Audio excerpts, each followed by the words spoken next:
할렐루야. 오늘 하나님께서 주시는 은혜의 말씀 보시겠습니다. 신약성경 고린도후서 11장 1절에서 3절 말씀입니다. 고린도후서 11장 1절에서 3절 말씀 제가 봉독해 드리겠습니다. 영상을 참조하실 분들은 참조하십시오. 원하건대 너희는 나의 좀 어리석은 것을 용납하라. 청하건대 나를 용납하라. 내가 하나님의 열심으로 너희를 위하여 열심을 내노니 내가 너희를 정결한 처녀로 한 남편인 그리스도께 드리려고 중매함이로다. 그러나 나는 뱀이 그 간계로 하와를 미혹한 것 같이 너희 마음이 그리스도를 향하는 진실함과 깨끗함에서 떠나 부패할까 두려워하노라. 아멘. 오늘은 그리스도를 향하는 마음이란 제목으로 하나님 말씀을 상고하겠습니다. 우리의 마음에 대해서 생각해보는 시간을 가지려고 합니다. 고린도후서 11장 1절에서 3절 말씀을 통해서 우리는 사도 바울이 고린도 교회 성도들에게 진정으로 원하는 바가 무엇인지 분명히 알 수가 있습니다. 그것은 사랑하는 고린도 교회 성도들이 그리스도께 정결한 신부처럼 깨끗하고 진실된 마음으로 나아가는 것, 그것을 사도 바울이 가장 소원하고 있었다 하는 것을 알 수가 있습니다. 2절부터 3절을 제가 다시 한번 읽어보겠습니다. 내가 하나님의 열심으로 너희를 위하여 열심을 내노니 내가 너희를 정결한 처녀로 한 남편인 그리스도께 드리려고 중매함이로다. 그러나 나는 뱀이 그 간계로 하와를 미혹한 것 같이 너희 마음이 그리스도를 향하는 진실함과 깨끗함에서 떠나 부패할까 두려워하노라.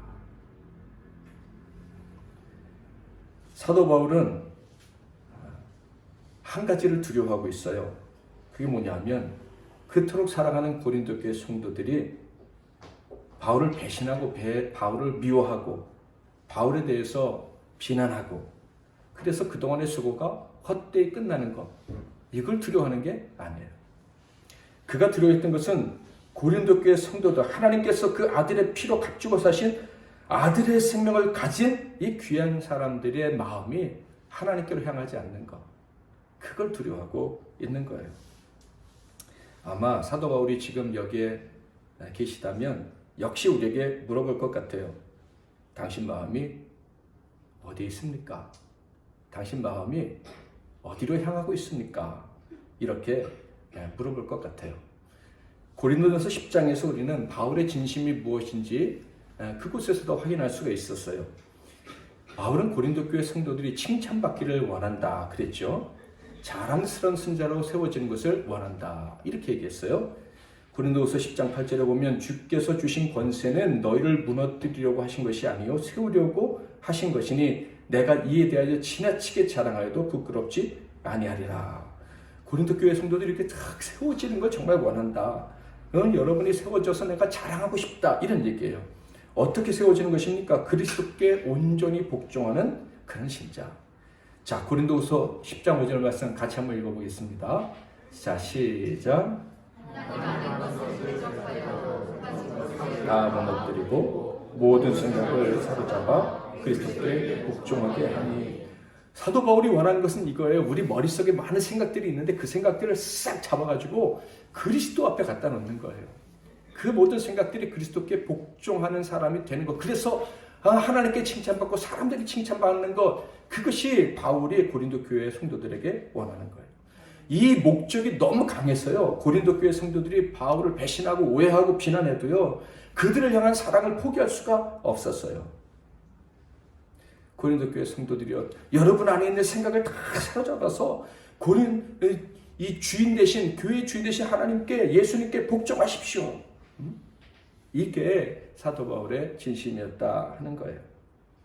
그런데 그렇게 마음을 다 사로잡아서 그리스도께 복종하는 것을 11장에서는 뭐라고 표현했냐면 그리스도를 향하는 진실하고 깨끗한 마음, 이렇게 표현한 거예요.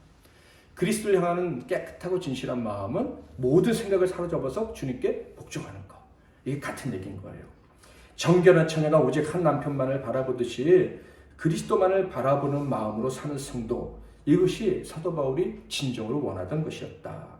이것 때문에 고린도 교회 성도들 향해 늘 나갔고 그들을 포기할 수 없었고, 고린도 교회 성도들이 그리스도를 향해서 나가는 그 마음이 사라질까, 그것만을 두려워했었다 하는 거예요. 1절을 볼까요? 원하건대 너희는 나의 좀 어리석은 것을 용납하라. 청하건대 나를 용납하라. 바울이 왜 자기를 용납하라고 합니까? 심지어 자기를 어리석은 자라고까지 이렇게 낮추면서 나를 좀 받아줘, 이렇게 얘기를 하고 있어요. 왜 이런 얘기를 합니까? 그동안의 정 때문에? 개척교회 목사 자리에서 쫓겨나기 싫어서? 아니에요. 방금 말씀드린 그 이유 때문인 거예요. 너무나도 사랑하는 고린도 교회 성도들의 마음이 그리스도를 향하게 하려는 그 열망, 그것 하나 때문에 내가 지금 낮아져야 좋으니까 나를 받아줘. 나는 너희들의 마음이 그리스도께 향하게 하도록 도우려는 그 마음밖에 없어. 다른 사람들이 여러분을 도우니까 여러분 마음이 엉뚱한 데로 가는 것 같아서 내가 다시 여러분을 돕고 싶으니까 나를 좀 받아주세요, 이렇게 얘기를 하는 거예요. 저는요, 이런 바울이 너무 좋습니다. 눈물이 나도록 좋아요. 이것이 제가 살아온 삶이고 또 살아가고 싶은 삶이다 라는 생각 때문에 그렇습니다. 많은 성도들과 택함받은 사람들에게, 이 부족한 자를 받아주고 사랑하는 모든 분들에게 이 마음을 선물해주고 싶어요. 주님께 자기 마음을 다 드리는 그 마음이 어떤 것인지 가르쳐주고 싶어요. 너무나도 많은 사람들이요, 마음을 잃어버리고 살아가고 있습니다. 마음이 없이 살아가고 있다 하는 것도 틀리지 않을 것 같아요. 종종 부모님들이 자식 걱정하는 소리를 들어요. 어떤 소리냐 하면, 우리 아이는 꿈이 없어서 걱정해요. 하고 싶은 게 없대요. 왜 이렇게 의욕이 없는지 몰라요. 그런 소리를 들을 때 저는 도리어 그런 걱정을 하는 부모님께 물어보고 싶어요. 당신은 그럼 무슨 일을 하고 싶나요? 어떻게 살고 싶으신가요? 어머님, 아버님의 꿈은 도대체 뭔가요? 어느 정도 인생을 살아오신 분들은 압니다. 인생 별거 없다는 거. 그리고 좀 염세적이긴 하지만 믿을 사람도 없다는 거. 뭐 인생 별것도 없고, 그리고 믿을 사람도 없고, 언젠가 나 혼자 남게 될 텐데 그런 가운데 무슨 꿈이 뭐가 필요하냐? 소년 시절, 소녀 시절의 꿈은 다 일장춘몽이었습니다. 내가 가지고 있던 높은 이상 살다 보니 다 별거 아니네요. 심지어 가끔은 주를 위해 서겠다고 목회자의 길을 떠났는데 나중에 보면 그냥 자식 새끼 공부시키고 먹여 살리는 게 인생의 꿈이 전부인 것처럼 느껴지는 그런 경우도 종종 보게 돼요. 그런 생각을 가지고 사는 부모들이 자식들에게 꿈을 기대한다? 정말 모순처럼 느껴지지 않습니까? 자기는 어디에도 마음 둘 곳이 없어요. 그렇게 살아가고 있으면서 자녀들에게는 어느 한 가지 일에 마음을 쏟아야 돼. 어쩌면 사람에게 마음 쏟는 것보다는 이 일에 쏟는 것이 상처를 덜 받을지 모르니 뭐 그렇게 말하시는지도 몰라요. 그래서 어떤 분은 시집장가도 가지 말고 일 열심히 하고 네 인생 살아라, 뭐 이렇게 얘기를 하기도 하죠. 그렇지만 사람이 아니고 일에 마음을 다 쏟고 살았다고 칩시다. 그래도 결국 혼자 남는 게 인생인 거예요. 그렇게 혼자 남은 자신을 발견했을 때 일에만 온통 마음을 쏟고 살아온 인생, 그래, 난 사람에게 상처를 받지 않았으니까 내 인생 상처가 없어, 이렇게 말할 수 있을까요? 바울은 알고 있었습니다. 과거 자신이 일에 온 마음을 쏟고 살았던 그 삶이 얼마나 험한 삶이었는지 그는 알고 있어요. 그래서 빌립보서에서 이렇게 고백한 거예요. 3장 7절에서 8절. 그러나 무엇이든지 내게 유익하던 것을 내가 그리스도를 위하여 다 해로 여길 뿐더러 또한 모든 것을 해로 여김은 내 주 그리스도 예수를 아는 지식이 가장 고상하기 때문이라. 내가 그를 위하여 모든 것을 잃어버리고 배설물로 여김은 그리스도를 얻고. 사도 바울은 과거 자기가 소중히 여겼던 것들을 다 버렸다고 합니다. 심지어 그것들을 해로운 것이라고 생각하고 배설물로까지 여긴다고 말합니다. 그런데 여러분, 이 말씀을 여러분이 많이 들었다고 그냥 쉬운 말로 생각하시면 절대로 안 돼요. 가장 소중한 것들을 버렸거나 잃어버리신 경험이 있으십니까? 그렇다면 그 고통이 얼마나 큰지 알 거예요. 사도 바울은 그 소중히 여겼던 것들을 다 버렸답니다. 너무너무 좋아했던 것들을 버리면 어떤 현상이 일어나죠? 금단 현상이라는 게 있어요. 담배, 술, 마약 뭐 이런 거 끊으면 금단 현상이 일어난다고 하지 않습니까? 게임이나 오락 등을 끊어도 그래요. 심지어 영적인 쾌락을 추구하는 경우도 있어요. 신비한 체험, 예언, 그리고 심각한 율법주의 이런 것들을 좋아하는 사람도 이것을 버리고 오직 복음, 하나님의 은혜 안에서 살아가는 성숙한 신앙인의 길, 말씀대로 살아가는 이 삶을 살려고 하면 금단 현상이 일어나요. 제가 많이 봤어요. 금단 현상은 보통 이런 현상이 있죠. 뭐 마음이 진정되지 않아서 어찌어찌 모르는 상태, 뭐 이런 걸 금단 현상이라고 합니다. 과거의 것들이 나빠서 혹은 도움이 되지 않는다는 이성적이고 합리적인 판단과 결단이 있어서 버립니다. 그런데 이성은 버렸는데 몸도 버렸는데 마음이 따라주지 않는 거예요. 마음이. 과거로 돌아가고 싶은 마음이 어떻게 주체가 되지 않아요. 이것이 금단 현상인 거예요. 그래서 막 몸이 덜덜덜 떨리기도 하고 심한 경우에는 우울증, 신체적, 정신적 장애를 겪기도 합니다. 잠깐 언급했지만 과거를 버린다고 할 때 사랑하는 사람을 잃거나 버려야 될 때도 있어요. 사도 바울이 모든 것을 버렸다 라고 말했을 때 그를 지지해 주었던 모든 사람들과 그리고 그들과의 인간관계도 다 버려야만 했을 것입니다. 결코 쉬운 일이 아니었을 것이다. 이런 말씀이죠. 그렇다면 바울은 왜 이렇게 어려운 길을 택해야 했습니까? 왜 모든 것을 버려야 했습니까? 그 모든 것들에 마음을 쏟고 살아가는 것은 결국 허무한 것임을 알았기 때문인 거예요. 다 사라질 것이고 아무것도 남지 않을 것이라는 것을 깨달았기 때문입니다. 금요일에 귀한 분을 만났어요. 다른 사람을 돕기 위해서 헌신적으로 살아가시는 분인데 제가 구체적으로 말씀드리면 다 아실 거예요. 아직 교회를 다니시지는 않는 분인데 이분과 대화를 나누던 중에 과거에 큰 사업을 하셨던 분이다라는 것을 알게 됐어요.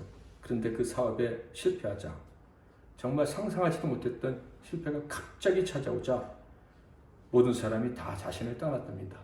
그래도 자기는 다시 일어날 줄 알고 직원들 월급도 하나도 밀리지 않고 모든 빚을 다 탕감하고 자기 집 통장 다 해가지고 다 정산을 하고 나름대로는 깨끗하게 하려고 했는데 남은 것은 아무것도 없더라. 모든 사람들이 다 자기를 떠났다. 지금 조그만 집 하나 얻어서 동생들이 얻어줘서 살고 있다. 이런 얘기를 하시더라고요. 그분이 말을 하시는데 어렸을 때부터 인간관계라는 것은 금방 다 없어질 거야. 이렇게 생각하고 그래서 인간과의 관계에서 그렇게 마음을 추려하지 않으려고 했대요. 나름대로. 그러니까 생각보다는 좀 지혜가 있는 분이죠. 어렸을 때부터 뭐 그런 생각이 있으면 생각도 있고 철학도 있고 그런데 결국 나도 모르게 귀하게 여겨야 하는 사람을 귀하게 여기는 큰 인간관계들이 만들어졌는데 어느 날 보니까 없었던 것보다 못하더라 하는 거예요. 그래도 감사한 것은 한 사람은 남아있대요. 한 사람 자기 안에는 자기 편으로 남아있어서 그래서 산다 이런 얘기를 하더라고요. 저는 그분의 말을 들으면서 그 한 사람도 없는 사람이 얼마나 많은가 하는 생각을 했어요. 사실 그분은 그래도 다행이에요. 한 사람이라도 자기 편이 있으니까. 근데 그 한 명도 없는 사람, 아무도 없는 사람이 너무 많아요. 그리고 지금 있는 그 한 사람과도 언젠간 헤어져야 되잖아요. 사도 바울이 왜 사람들을 예수님께로 이끌려고 합니까? 그들의 마음을 예수님께로 끌고 가려고 합니까? 바로 예수님만이 우리를 기다리실 때 끝까지 영원히 기다리신 분임을 알았기 때문인 거예요. 모든 것을 버리고 선택할 만한 가치가 있는 분, 절대로 우리를 버리지 않으실 분, 그리고 우리와 주님과의 관계가 험하게 끝나지 않도록 책임지실 분, 우리를 영원히 소중히 여겨주실 분, 그것을 알았기 때문인 거예요. 거기까지만 위로를 얻을 수 있다는 거, 안정을 얻을 수 있다는 것을 알았기 때문인 거예요. 사도 바울이 얼마나 험한 인생을 살았었습니까? 근데요, 그때도 주님이 기다리고 계시더라고요. 그리고 불러주셨습니다. 결국 주님이 자기 곁에 계셨다는 거, 귀하게 여겨주시고 계셨다는 거, 남들은 다 떠나도 주님은 자기를 떠나지 않으신다는 걸 알았던 거예요. 왜 기다리셨습니까? 세상의 업적이나 쾌락으로 만족하는 것이 아니라 영원한 생명으로 영원히 기뻐하고 만족하는 인생이 되게 하시려고, 진정한 기쁨을 주시려고 기다리셨다는 거예요. 그래서 죽음도 두려워하지 않고 죽음 앞에 있는 그 크나큰 절망, 절벽 앞에서도 소망을 품고 살아가는 그런 인생이 되게 하시려고 기다려주셨다. 그것을 사도 바울이 안 거예요. 그래서 그것을 알리려고 지금 자기 모든 것을 버리고 사람들에게 다가가고 나를 받아달라고, 너희들이 진짜 어떤 마음을 가지고 살아야 되는지 내가 가르치겠다고, 도와주겠다고 말하고 있는 거예요. 이 엄청난 비밀을 바울만 알았습니까? 아니죠. 저와 여러분도 알고, 사도와 같이 주님을 깊이 만난 사람들은 다 알아요. 사도 요한도 알고 있었어요. 그래서 요한계시록에 이렇게 기록했잖아요. 같이 한번 읽어보겠습니다. 사도 요한이 예수님 말씀을 받아서 그대로 전했어요. 시작. 내가 문 밖에 서서 두드리노니 누구든지 내 음성을 듣고 문을 열면 내가 그에게로 들어가 그와 더불어 먹고 그는 나와 더불어 먹으리라. 주님은 늘 기다리셔.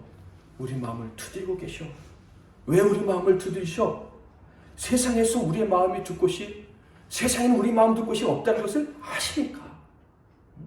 다른 데 문을 아무리 활짝활짝 열어봤자 다 허무하게 끝난 거 아시니까 제발 엉뚱한데 문 열지 말고 나한테 문 좀 열어라 하면서 두드리신다는 거예요.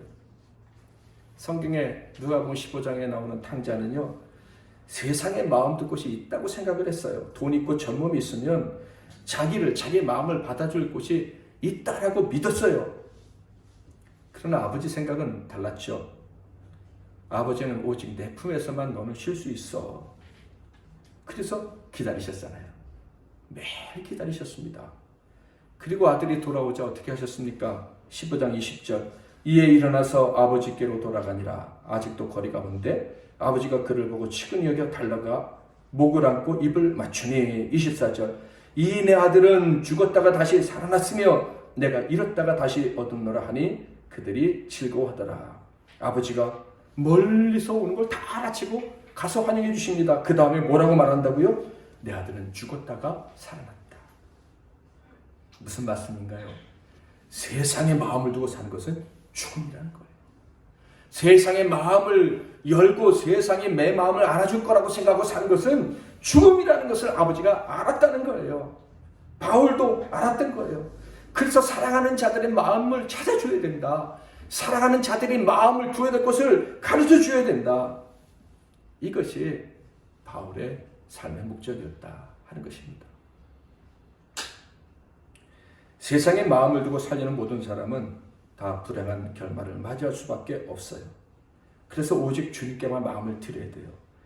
그래야 쉼을 얻습니다.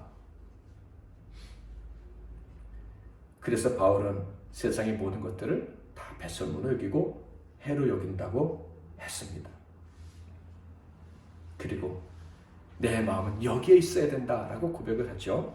빌립보서 3장 9절에서 11절 같이 한번 천천히 읽어보겠습니다. 시작. 그 안에서 밝은 되어지니 내가 가진 진리는 율법에서 난 것이 아니요 오직 그리스도를 믿음으로 말미암은 것이니 곧 믿음으로 하나님께로부터 난 의라.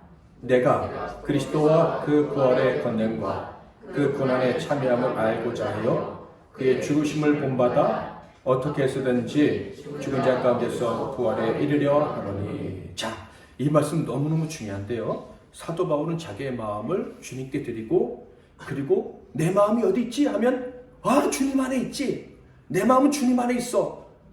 주님이 내 안에, 내가 주님 안에 있어. 늘 이런 자신을 발견하고 살고 싶다라는 거예요. 왜? 부활의 능력을 가지고 살고 싶어서. 내가 내 마음이 그리스도 안에 있어야 하지만 주님이 부활하신 것처럼, 주님의 마음과 영혼과 육신이 부활하신 것처럼 내 마음이 주님 안에 있어야 내가 언제나 다시 사는데, 육신도 다시 살 뿐만 아니라 마음도 다시 삽니다. 늘 꺾어지고 무너지고 깨져버리는 이 마음도 주님 안에 있으면 다시 살 수 있다. 그래서 나는 주님 안에서 발견되고 싶다, 이렇게 얘기를 하는 거예요. 여러분, 탕자가 돌아왔을 때 어떤 일이 벌어졌어요? 누가복음 15장 22, 23 아버지는 종들에게 이르되 제일 좋은 옷을 내어다가 입히고 손에 가락지를 끼우고 발에 신을 신기라. 그리고 살진 송아지를 끌어다가 잡으라. 우리가 먹고 즐기자. 아버지께 돌아왔더니 한마디로 말해서 다시 시작할 수 있었어요. 다시 당당한 아버지로 완전히 회복되어서 살 수 있었어요. 그는 모든 것을 잃어버렸어요. 모든 사람들에게 배신당했어요. 환경으로부터 심지어 돼지에게까지 버림받았어요. 그런데 아버지께 돌아오니까 다시 받았어요. 다시. 아버지는요, 매일 다시 주시는 분이에요. 매일 다시 시작하게 하시는 거예요. 예수님께 마음을 드는 사람은 이런 삶을 사는 거예요. 이게 부활의 신앙의 열매인 거예요. 그래서 바울은요, 그리스도께 자기의 마음을 다 드린 자기의 삶을 이렇게 표현했습니다. 15장 31절 32절 같이 한번 읽겠습니다. 시작. 내가 그리스도 예수 우리 주 안에서 가진 바 너희에 대한 나의 자랑을 두고 단언하노니 나는 날마다 죽노라. 내가 사람의 방법으로 에베소에서 맹세와 더불어 싸웠다면 내게 무슨 유익이 있으리요? 죽은 자가 다시 살아나지 못한다면 내일 죽을 터이니 먹고 마시자 하리라. 바울이요, 매일 죽는데요. 왜요? 하나님께서 인간의 방법이 아닌 하나님의 능력, 하나님의 방법으로 매일 다시 살려주시니까 죽는 걸 두려워하지 않는다. 그래서 아주 과격하게 난 매일 죽어 이렇게 말하는 거예요. 이 말은 나는 매일 다시 살아. 부활의 능력이 나와 함께 있어. 나의 마음은 절대 무너지지 않아. 오늘 무너진 것 같아도 내일 다시 살아나.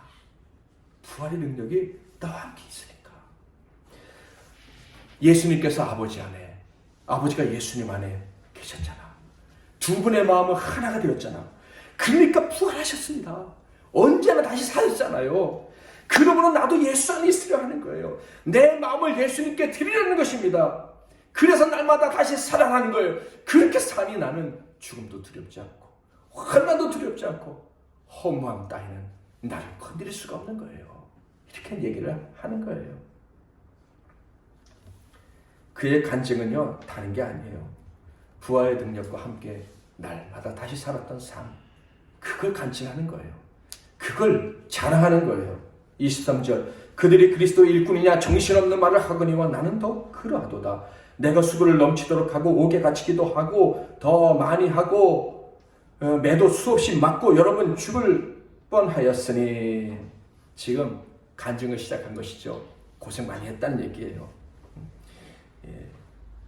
매도 수없이 맞았다고 하는데 이건 정말 보통 매가 아니에요. 죽을 정도로 맞은 매죠. 24절 25절에 보면 유대인들에게 40에서 하나 감한 매를 5번 맞았으며 3번 태장으로 맞고 1번 돌로 맞고 3번 파선하고 일주야를 깊은 바다에서 지냈으며 40에 하나 감한 매 39대 채찍으로 맞는 매.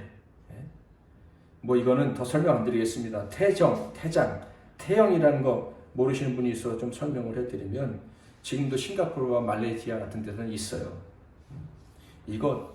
이 태장을 빨가벗겨 놓고 엉덩이를 그냥 때리는데 그때 이 태형을 가할 때는 의사가 항상 옆에서 있어야 돼요.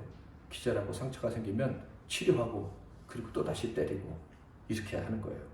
1994년에 마이클 페이라는 사람이 싱가포르에서 이 지나가는 차에다가 막 페인트 뿌리고 그 다음에 또 계란을 던지고 그래서 딱 잡혀가지고 태형 6대가 선고가 됐는데 그것 때문에 미국과 싱가포르 간의 분쟁까지 막 생겼어요. 외교 마찰이 심각하게 일어나서 결국 4대로 죽였어요. 그런데 이 18살짜리 청년이 4대 맞고 미국 가서 정신과 치료를 받았대. 얼마나 무서운 벌인지 몰라요. 그런데 이것을 바울은 3번이나 맞았답니다.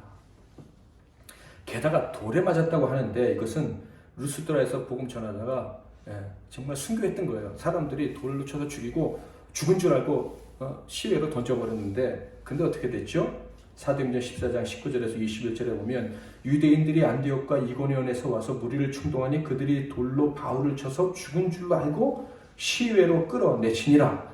제자들이 둘러섰을 때 바울이 일어나 그 성에 들어갔다가 이튿날 바나바와 함께 더베로 가서 복음을 그 성에서 전하여 많은 사람을 제자로 삼고 루스드라와 이고니온과 안디옥으로 가서 그렇게 맞았는데 어떻게 됐다고요? 부활했다. 다시 살아났다. 그리고 자기를 돌로 친 성으로 다시 들어갔다. 그리고 그 다음 날엔 다른 성 가서 복음을 전했다. 어떤 복음이었겠습니까? 부활의 복음이죠. 주님께 마음을 들이면 다시 산다. 절대로 망하지 않는다.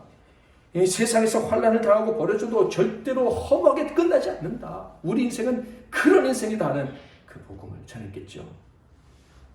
바울이 왜 자신의 과거를 간증하고 있다고요? 28절에서는 이렇게 설명을 해요. 이 외의 일은 고사하고 아직도 날마다 내 속에 눌리는 일이 있으니 곧 모든 교회를 위하여 염려하는 것이라. 간증하는 이유는요, 교회를 향한 염려 때문이라는 거예요. 어떤 염려인지 아시죠? 3절 다시 한번 같이 읽어볼까요? 자, 시작. 뱀이 그 관계로 하와를 미혹한 것 같이 너희 마음이 그리스도를 향하는 진실함과 깨끗함에서 떠나 부패할까 두려워하노라. 교회가 주님께 마음을 드리지 않는 것,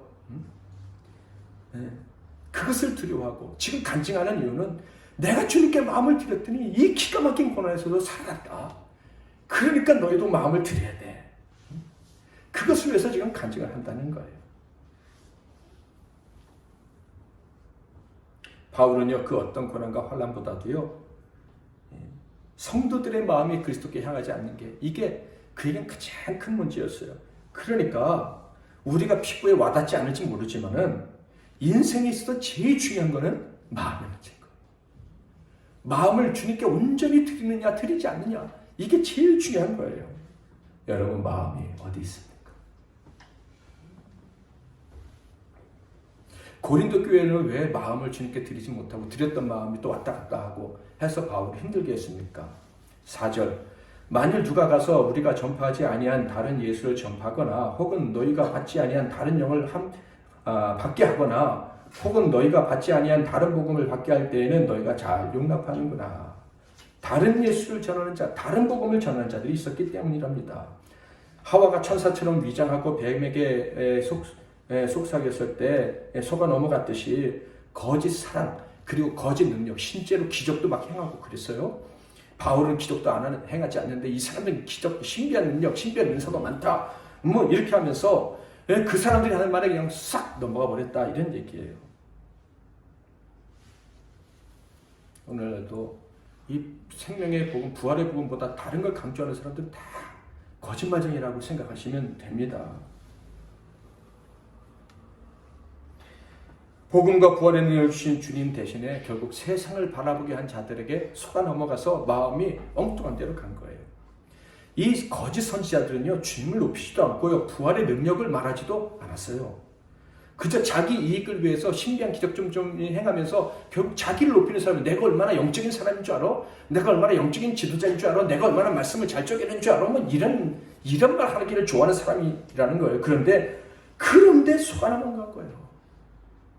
그 사람들에게 속아 넘어가서 바울이 능력이 없다고 비난한 거예요. 그러니 이 바울을 인정할 수 없으니 바울이 그토록 애타게 요구하는 기적과 능력과 그 어떤 것보다도 주님께 마음을 드리는 게 중요하다. 주님께 마음을 드려야지만 부활의 능력을 가지고 살 수 있어. 라는 그 말, 관심을 안 뒀던 거예요. 지혜왕 솔로몬이 이렇게 얘기했어요.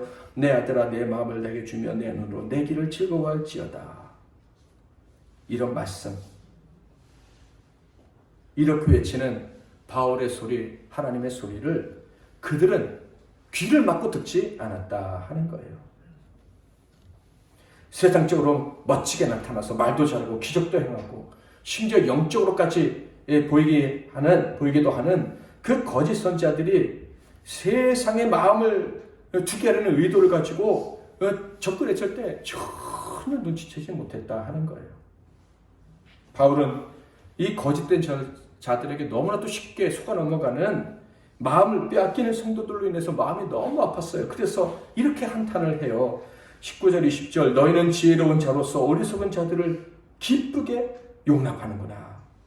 누가 너희를 종으로 삼거나 잡아먹거나 빼앗거나 스스로 높이거나 뺨을 칠지라도 너희가 용납하는도다. 주님께 마음을 드리라는 말은 받아들이지 않고 엉뚱한 이단이 하는 소리는 너무나도 잘 받아들인다, 이런 얘기예요. 이게 말이 안 되는 것 같지만 오늘날에도 우리가 너무 쉽게 확인할 수 있는 현상 아닙니까? 그러므로 우리는 정신을 똑바로 차려야 됩니다. 정말 내 마음이 어디에 있는지 점검하고 또 점검해야 할 거예요. 마음을 빼앗기지 말아야지 하는 경각심을 가지고 살아야 된다, 이런 얘기예요. 지혜왕 솔로몬이요, 마음을 지키면 살 수 있다고 했어요. 잠언 4장 23절 유명한 말씀이죠. 같이 한번 읽어보겠습니다. 시작. 내 마음을 지키라. 생명의 근원이 이에서 남이라. 자, 왜 이 말을 했는지 잘 생각해 보셔야 돼요. 자, 생각해 보세요. 마음을 지키면 생명의 근원이 그 사람 안에 있대요. 그러니까 자기가 마음을 지키면 생명을 자기가 붙잡아서 죽을 사람이 살 수 있다, 뭐 이런 얘기예요. 이게 쉬운 일입니까? 삶과 죽음의 문제가 마치 인간 한 사람에게 있다라고 말하는 것처럼 들려요. 너무 교만한 말 아닌가 하는 생각마저 듭니다. 그런데요, 이런 놀라운 일이 마음을 지키는 자에게 일어난다라는 이 말씀을, 비슷한 말씀 누구도 하시는 줄 알아요? 예수님도 하셨어요. 마태복음 5장 8절 같이 읽겠습니다. 시작. 마음이 청결한 자는 복이 있나니 그들이 하나님을 볼 것이며. 마음을 깨끗하게 할 수만 있다면 그 사람은 누구를 본다? 하나님을 본다. 하나님은 죄인 죽어야 될 사람은 못 봐요. 보면 죽어요. 안 보는 이만 못해요. 그러면 하나님을 보는 사람은 어떤 사람이에요? 영원히 살 수 있는 사람이에요. 살 수 있는 사람. 그러니까 마음이 깨끗한 사람은 영원히 살 수 있다, 이런 말씀을 예수님이 한 거예요. 마음을 지킬 수 있다면, 어떻게 지키는 건지는 하여간 모르겠지만 솔로몬이 한 말은, 그런데 어쨌든 그 마음을 지킬 수만 있다면 살 수 있다. 맞는 말씀이잖아요.